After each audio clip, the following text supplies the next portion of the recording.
Bismillahirrahmanirrahim. Assalamualaikum warahmatullahi wabarakatuh.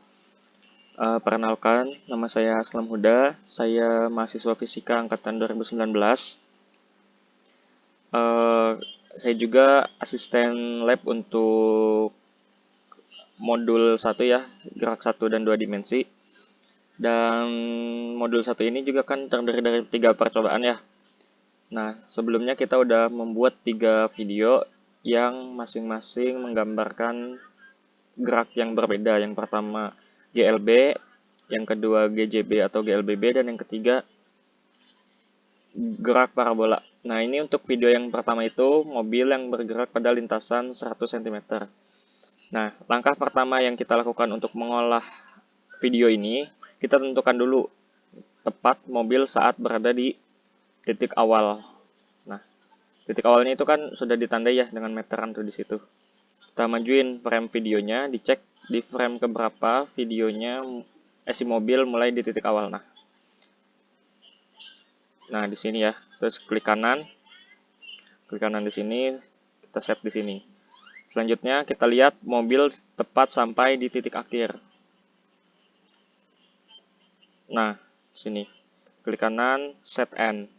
Nah kalau udah, kita kembalikan lagi ke titik awal.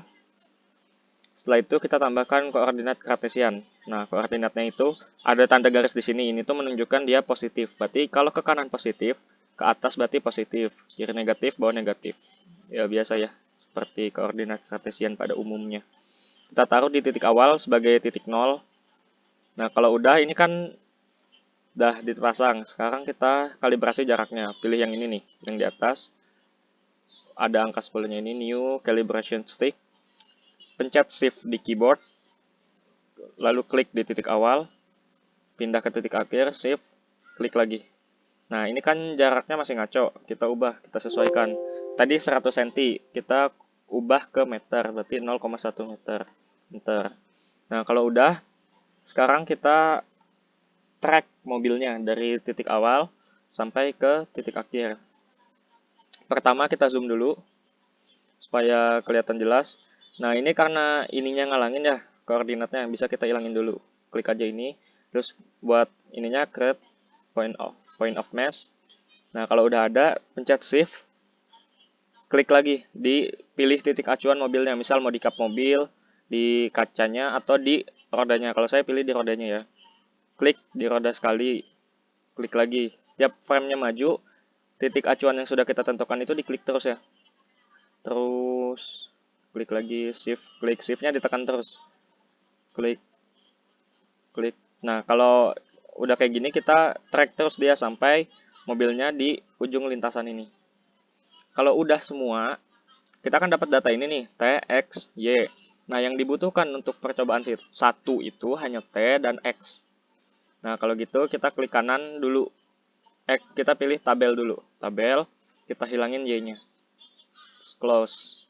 Nah kalau udah, kita pastikan dulu nih desimal separatornya itu berapa, sudah koma atau belum.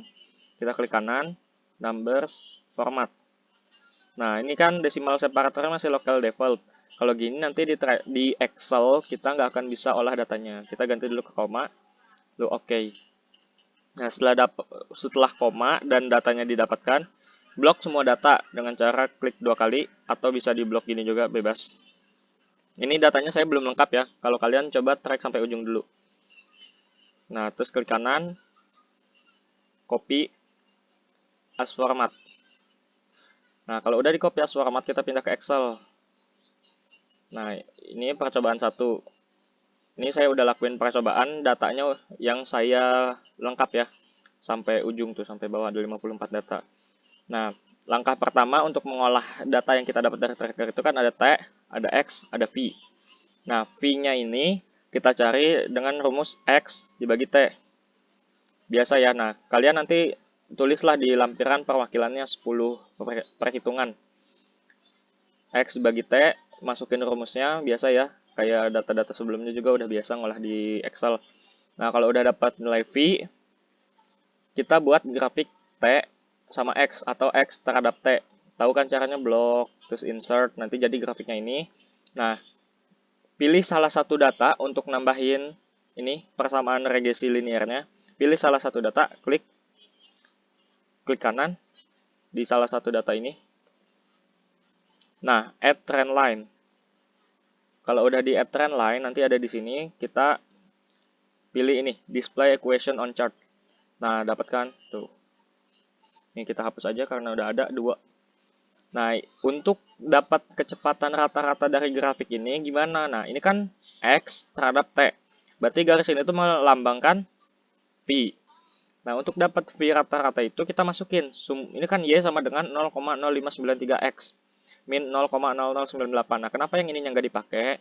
Ini tuh gradien atau kemiringannya. Bisa dilihat ini garis yang nggak putus-putus. Itu lurus kan? Nah, kalau yang ini, yang putus-putus ini, yang titik-titik, dia tuh bengkok. Nah, supaya garisnya jadi lurus gini tuh, dia harus dikurangi 0,0098. Nah, jadi itunya nggak kita pakai Y sama dengan 0,0593X. Sumbu Y-nya itu S, sumbu X-nya itu T. Masukin Y itu sama dengan S, X itu sama dengan T. S sama dengan 0,0593T, T-nya pindah ruas ke sini, berarti S per T sama dengan 0,0593, V sama dengan 0,0593. Berarti ini nilai kecepatan rata-ratanya. Lanjut untuk grafik yang kedua itu V terhadap T. Sama kayak tadi, kalau hubungan antara V sama T itu kan A. Jadi percepatan rata-rata kita dapatnya. Nah, nanti di pembahasan itu kita analisis grafiknya. Lihat grafik ini sama ini. Nah, ini kenapa nih?